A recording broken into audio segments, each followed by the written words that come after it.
Well, hello, everybody. Welcome to Roost News, all things volunteer.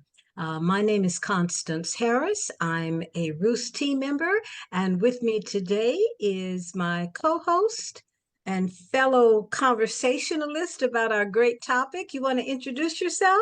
Sure. I'm Louise Gallagher, and I have been with AARP, I think, well, before COVID for sure, I think since about 2018. And I actually am an educator and love to teach. So that's one of the things about the program that's very exciting that we're going to talk about today. I've worked with them on voting, trying to help people, tell them to get out the vote and movies for grown-ups. And then COVID hit. And so we were behind the scenes and now we're back out again. So, the title of our topic today, everybody, is Disrupt Aging. And before we dive into that, let us just to share a little bit more about ourselves. The fact is, I don't know how long I have been volunteering with AARP. And that's not to suggest that it's been that long. It's just that I don't remember. Sometime pre-COVID, I began to volunteer. How about you, Louise? Well, I think it was around 2018, and I got to know Terry Elder, who's the local representative for us here in Florida. And she actually she helped out on a project at a lifelong learning institution where I was working. And then she kind of recruited me to work with ARP. And I love Terry, and I love ARP, and I love all the people I meet and work with at ARP. Now, you've got multiple roles with us, as I recall. Just expand on that a little bit. I where do I go? Let's see. Actually, I remember early on, Terry, I'm a therapist by training. And so Terry reached out to me because somebody in Ohio needed a talk on anxiety. So I did a little presentation video recorded for the Ohio branch of ARP. And then actually about 2 years ago here in Florida, our state's attorney with ARP, Zane Smith, got together a group of ARP volunteers to go to the legislative sessions to hopefully get some positive influence. And we've been very well received the last 2 years. And we are so excited here. So that's evolving. So I do that and I teach Disrupt Aging. And then sometimes Terry has little projects for people in senior retirement homes doing little Valentine's cards. So I get groups together to help me out, do that for our seniors, prevent isolation and inclusion as much as we can. So kind of whatever they need me for, I try and do if it helps our seniors. So. Good for you. Good for you. Well, I started off with the Maryland Speakers Bureau. And interesting, one of the very first presentations that I did with the Speakers Bureau is titled Disrupt Aging. And then later on, I learned that there was a whole countrywide program with that same title that had a slightly different objective than the one that I had been teaching from the PowerPoint for the Maryland Speakers Bureau. And that was fascinating to me. So are you ready to kind of talk about our Yeah, great topic, Disrupt yeah. Aging?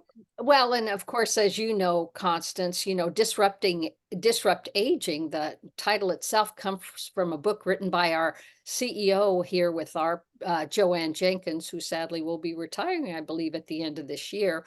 But she actually wrote a book as a call to action, so that, our goal is always to help people have the best life they can, no matter what age, right? And so that's what her book, the intent of her book was. And so, and what the goal for this particular program is it's an intergenerational program to go into college campuses to educate them about aging, because how they perceive those of us that are seniors and how we perceive ourselves is often very different. And so it's really not just that call to action, but to let the young people know about who we are, what we are. And the fact of the matter is, we'll get into this a little later. Our population is aging, and it's going a little bit more toward the over 50 population than the under 50 population. So anyway. Definitely. Definitely. Um, one of the things that I have been really impressed with in terms of this course is I think that whoever really wrote this course that is designed toward talking to college students, it really does, I think, an excellent job. You mentioned the term intergenerational, and I think it does a really, really good job of pointing out how the fact is we really do need each other. The different generations. I've got a good friend who says that everybody our age should find themselves a young person and think of it as reverse mentoring. You know, like an older person might mentor a young person in terms of the workforce, but a younger person can mentor an older person just with understanding slang terms or digital marketing or just digital period, social media, all Mhm. that stuff. Younger people are in many ways much more adept, but that's not to say that we seniors can't learn it. Right. And lifelong learning is the key. Another key for keeping that brain young and healthy is to keep learning. Absolutely. Yeah. Absolutely. So, one of the things that we did learn very quickly with this course that you and I both have been certified to teach in terms of disrupt aging, I like the way it opens up talking about three words that people often associate with aging. Do you want to start off there? Okay, I wanna, what and I'll talk about this, there's a great little video that I'll talk about a little later, but I'm gonna talk about this from a young person's perspective, perhaps even mine when I was in my 20s. Because I really wasn't exposed to that many seniors, and I thought they were just old, but there was very few of them in my world. But I think the way you see them is, oh, they struggle with illness, they all wear glasses, they can't hear, so maybe dependent, not lively. So Ah, that's a good phrase, not lively. I mhm, like that. mhm, That's because, of course, that's just the opposite of how we see each other. And a lot of our friends and other volunteers with this great organization, we're lively. mhm. But you're right. Young people often don't see us that way. That's right. Do you want to dive in and just talk about some of the objectives of this course, Disrupt Aging? Yeah, one of the things that we both know is, really we look at the demographic trends in aging. And they are amazing because, in 1900, only about 4% of our population was over the age of 65, only about 3 million people. And the average life expectancy back in 1900 was 47 years old. Of course, then we fast forward in time and it's 1960, and now people are living to be about 70 years old. And I will tell you that the older population is growing while the younger population is lessening. And so we're going to see a huge shift. So not just that people are living longer, but there's a lot more older people around us. And we expect that about 1 in 4 people by 2060 will be over the age of 65. And so that's one of the things that we focus on is just to educate young people that, and I will tell you myself, Constance, my parents moved from Minnesota to California, which is where I grew up, and we did not have contact with even our grandparents on very rare occasions. I think maybe just a handful of times growing up, or aunts and uncles even. So I was really around people my parents' age, and my parents were very young. And so I wasn't exposed to a lot of seniors, but because of this aging trend, young people we know are going to get exposed to more seniors if they haven't already as they grow and mature. And so I think, and they're going to get old like us too someday, Constance. So they must be a little more forgiving, right? And then I think the other thing to talk about is, ageism, which I think you're going to address, and we can talk about that a little bit later. And and we really want to see older people as individuals. Nobody likes to be just in one group: old people, seniors, retirees. We want to be seen as who we are as an individual, not as a label. And also, you get into trouble when you label groups of people, because not everybody is identical. So this idea Amen. that, getting to know people, and you and I know, you may have a perception about somebody that, oh, they're kind of whatever, based on, a stereotypic image, either their age or the fact that they're male or female, whatever. And then you go meet with them and you talk with them and you get to learn about them, and you're so amazed and impressed. And it's because you never got on the personal level with them. And so getting to know people on a personal level is really important.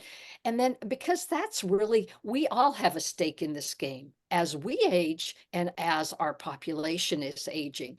The other interesting thing is that, of course, it's unprecedented that people live this long. As a matter of fact, a 10-year-old today from either the US, Canada, Italy, or France has a 50% chance of living to 104. Now that's pretty amazing, isn't it? Yes. And so Yes. this is really unprecedented in terms of what we see, because people have never lived this long, and so many of them. So again, there's a lot of challenges as we age, and yet there's a lot of opportunities. And I think for all of us, and especially for younger people, so educating them about us and who we are and how we are is so important. Because, people are not only living longer, but they're living more active and engaged Hmm. lives that Hmm. they, really, I mean, I'm sort of surprised, but we spend over the people over the age of 50 spend 8.3 trillion in economic dollars. And of every dollar we spend currently, 56 cents is from people over the age of 50. And we expect that number by 2060, which is not that far off, will be 56 cents of every dollar will be spent by, or 61 cents, I'm sorry. So it'll be 5 cents more. But what's more interesting about that, and here is the opportunity, is that 90% of the marketing dollars are geared toward people younger than 50. And yet those of us over 50, we, as a group, we spend on the same things or similar things as young people: housing, transportations, card, food and alcohol, healthcare, and entertainment. And yet we're sort of the neglected majority. So I'm going to turn it over to you, Constance, because what do you think about all this ageism? And tell us a little bit about that. Wow. Well, you shared some really, really powerful statistics that I would wager most people, irrespective of how young or how old they are, just had not thought about. And it leads us to back to one of the objectives of this whole disrupt aging that we teach for classrooms, for people to identify, and examine our own personal stake when we think about the aging trend. How do we fit into that? We gotta pay attention to our own thoughts about it, because in the end, ageism is real. Um, we want to continue to live, of course, and that means we're going to age. But anytime you add an ISM to anything, you sense and you know that we're entering a rocky conversation. And the challenges with ageism, it really can be extremely harmful for the way that we, as we are aging, those of us who are members of AARP, as well as for younger people. But it's harmful because it can hold us back. And again, I'll repeat, notwithstanding how young or how old you are, once you have this fixed mindset about what ageism is or isn't, it can hold you back in your thinking. It can limit our opportunities. It can limit the creative thinking of someone my age, and it can limit the creative thinking of a younger person on how their future career field might be able to really solve some of the future challenges of those of us who are going to live longer, based on all those statistics that you gave about the 10-year-old. What does that mean for like even a 20-year-old now? How can you apply that information into your career field as you're about to graduate from college? It definitely fosters negative perceptions, and that's probably the biggest one, that ageism does in many instances just brings to mind something that is not positive about growing older. So it's the negative perceptions about aging. And then the final part of that I'll share, and of course there are many more, but the final point I'll make about it is that when we allow the negative thinking, then that can impact us negatively in the way we approach our own lives when we let the outside external negative thoughts of other people affect us. Then we might think that we might need to slow down when maybe we don't. You know. And I'll just share a quick example of my own slightly negative experience of people as I've gotten older. I've traveled quite a bit. I am a retired diplomat by profession, so I've traveled quite a bit. And I still tend to travel a lot. And I'm comfortable traveling by myself. It's always fun with friends and family, but I'm really comfortable also alone. And I've had to quietly say to and address family or friends who want to say things like, you drove there by yourself, you went there by yourself, you you know, with that incredulous, like, well, yeah, I did. I wanted to attend this event. No Mhm. one was available to go with me, so I went. And I don't want my enjoyment, um, or to limit. I'm grateful that I'm healthy enough to do a lot of things, but I don't want that diminished with some thought that because of my age, I shouldn't attempt an adventure Well if said. that's what I choose. Yeah. Going along with kind of what you said, maybe I could pipe in with a couple of examples. And you and I've talked about this too, Constance. Ageism isn't just for old people and seniors, right? It's also young people have to deal with that. And I had experiences when I was young, well, you're not old enough, or well, you get it in your own family, even you want to do what your big brother, big sister does, and your parents said, no, you're not old enough, right? But young people experience this. They get dismissed because they get labeled by Mm, others in our society, so that those kind of labels are not good for any of us. That's what we're talking about. And the other thing is, I also think we label ourselves as seniors. My mother, who is, God bless her, she's almost 93 in July. And I talking to her on the phone, and she starts talking about old people. I said, Mom, now she's kind of an energizer bunny, and she's very unusual, lively, a lot of fun, but she doesn't see herself as old. So her good, image of old, but again, good. that's an example of what we do to each other too, and how we see not just ourselves, but other people in our age group sometimes. And we become dismissive with them with pejorative labels. And so, and I recently, I was waiting to get my car fixed, and I ran into a kind of an acquaintance gal that I know. She and I have a mutual friend, and she was talking to me. She's actually in her 70s, although I'll tell you, she is gorgeous. She looks like she's in her 50s. She's well kept. She's fun. She's lively, cute as could be. And she was telling me she's looking for a job. She's been in real estate, but she really wants to do like a work in like a hospitality or something, like at a nice hotel. So she said, nobody will look at me. And then so she shows me her resume. And of course, she has the year she graduated from high school.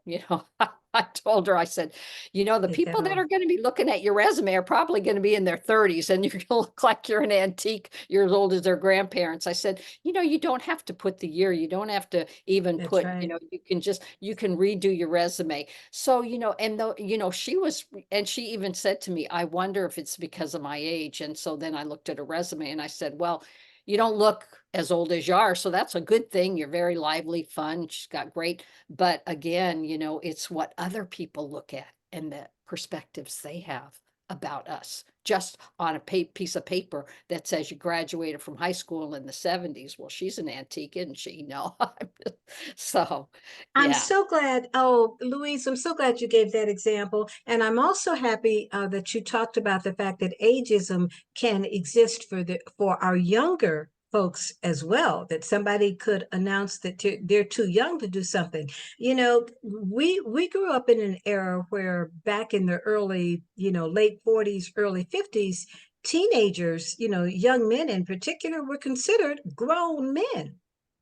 And 16 and 17-year-olds did things then, especially if they were raised on a farm. They were driving tractors and driving trucks and driving long distances by themselves, in the Midwest, because hey, between one farm and the next farm and a nearby town, you Mhm. know, that's what they had to do.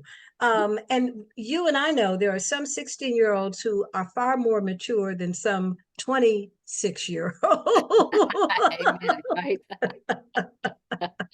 I mean, that's just a fact. So I'm Mhm. glad you brought that up.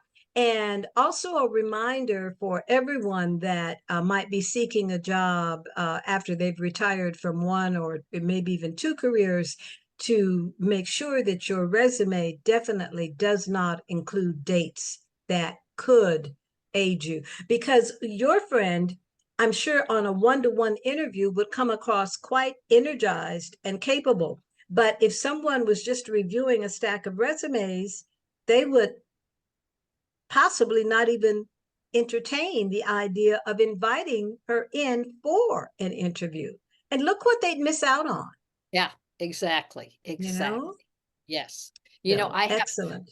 I have two friends. My mom, she's almost 93, and then I have a girlfriend who's 95, a little rock star she is too. But both of them retired at 65, and both of them felt like they were supposed to retire at 65. Now, my friend that's 95 has written like 20 books since she retired. And my mom is like still a little Energizer bunny. I mean, she volunteers at the church and she goes to plays bridge twice a week. And, she goes out with her friends. So she's still very active. It it's very different now than it used to be. But the other thing I want to talk a little bit about is that disrupt aging video, and it's actually on YouTube now. I think it's AARP Disrupt Aging. You can Google it. It's only 4 minutes, and I will tell you, I found it to be an incredibly powerful film. And it really is, you see it in real life, how they're disrupting aging, because it's all about how we redefine aging. And it's interesting, they had participants who were 19 to 35, which is the young group, right? And then the older group were 55 to 75. So initially, they asked the young people, so what does old look like to you? And of course, they're hunched over and acting like they're walking with a cane, or they can't do a push-up, and they're can't read, and so they're mimicking what that is. And then they ask them, and how old do you think old is? Well, most of them said, well, 40s. And then they think, oh my God, then I'm ancient. And then somebody said, well, when you're in your 50s. Well, these are like 19 to 35. And of course, the older we get, the younger old is, right? We all know that. And so what they did is then they introduced the group of young people to the group of older people. And the group of older people, of course, are 55 to 75. And they said, show them something that you could teach them. And so it's interesting because the older group did some things that the younger group physically weren't able to do, but they had been doing it their whole life and they maintained their physical level of activity. So it's really a great video that really demonstrates how wrong our perceptions can be. And, I love that because I love to learn and I love to learn new things. And I think this is something that young people can learn that's new to them too.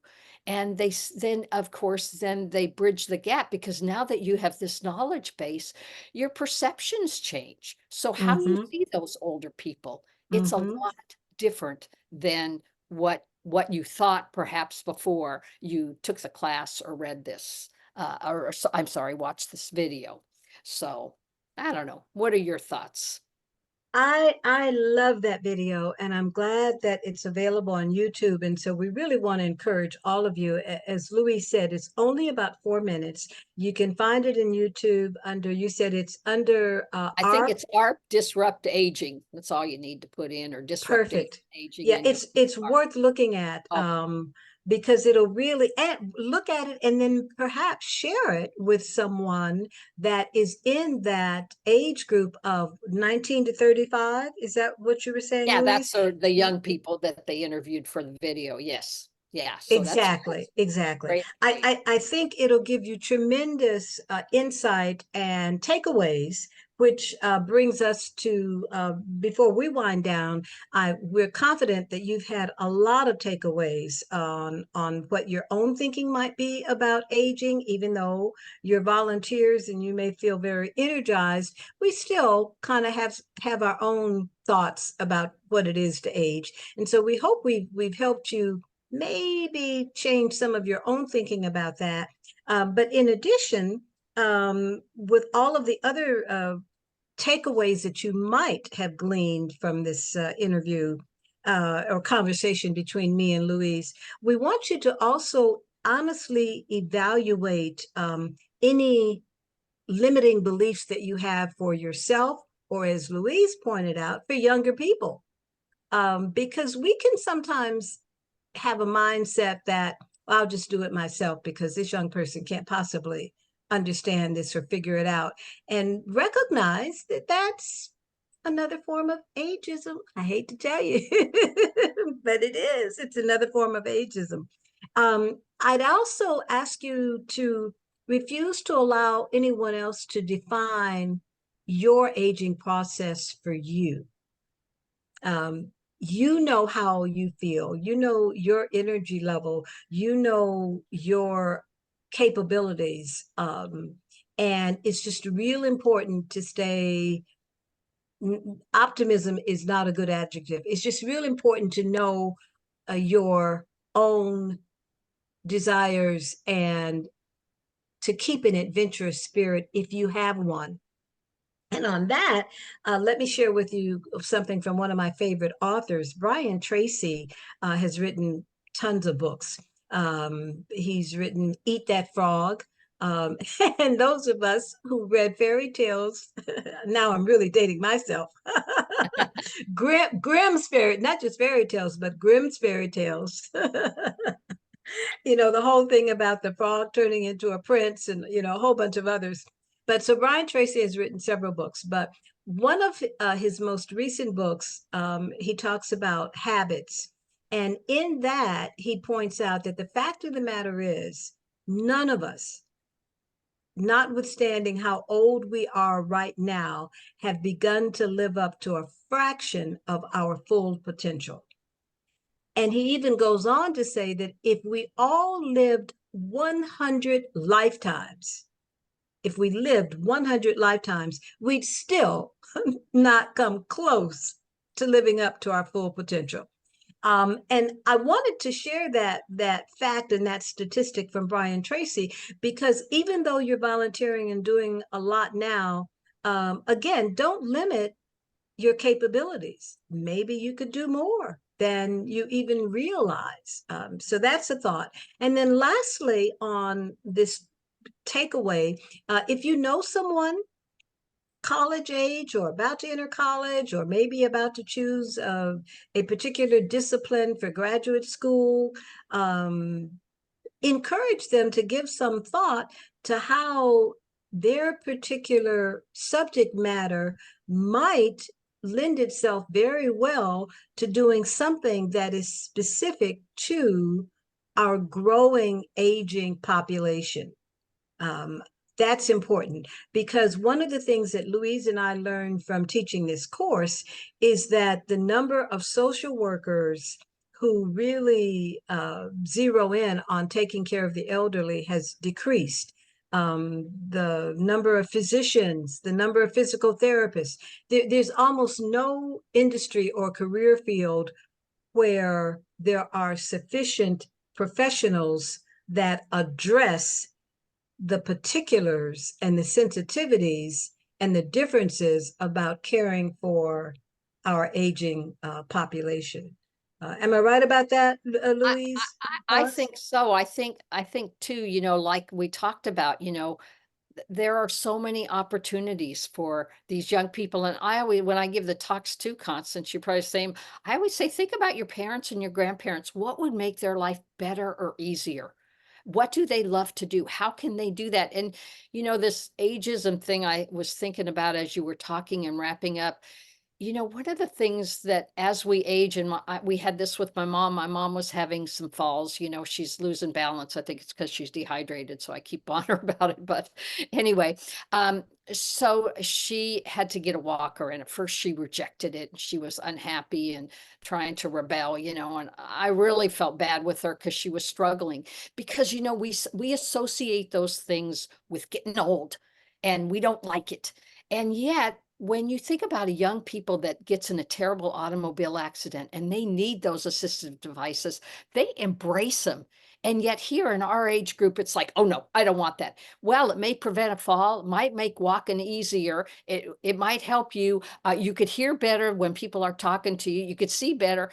We resist doing those kinds of things. And yet, if we were 25, we would embrace it. Anything I can do to make it better and help myself, I'm there. Well, that shouldn't change to my mind's eye as we age. Whatever can help me in my life, I should take it, I wear glasses. I didn't when I was young, I was much older too. I got them. Same here. Same here. You know. I never drive or watch a movie without my glasses.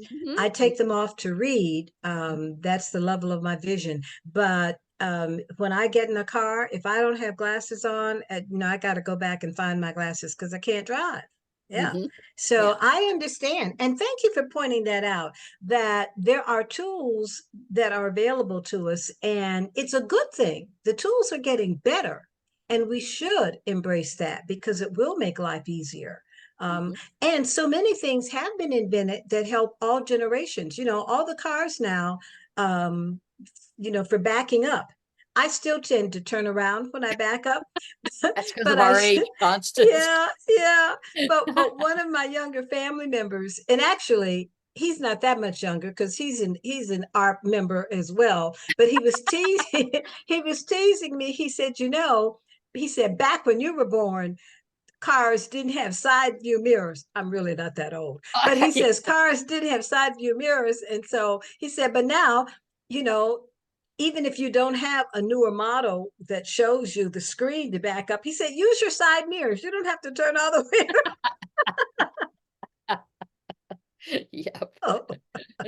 But So, think of people that may be young, but like you said, they may have had an accident and they've got a back issue or a mobility issue. They love being able to look at a screen and back up and not have to physically mhm. turn Mhm. around. Mhm. So there's so many things that help the overall population that may have started out being something that somebody had in mind for someone older, but in the end, it can help a lot of different groups, not just an aging group. So we started off talking about three words. Um, I didn't share what my three words, but from this class that we've been teaching, the words that most people come up with of what are wrinkled and old. And then when you described the video, you talked about how they were mimicking old people all hunched Mhm. over and slowly moving. And my three words, or well, I'll just share one of them. My favorite word for me in terms of aging is resilience. That's my favorite. I'll just share that one. For me, it's resilience. Mhm, mhm. You know, the other interesting thing that I think a lot of people don't realize, so if you look at my mother, who uses a walker now, and if you look at me, of the two of us, which one's healthier? Do you know the answer? No, good point. The answer is the older person. And the reason is I haven't hit 93 yet, but it's approaching my mom, and she's lived and she's still healthy, and I didn't make it that far yet.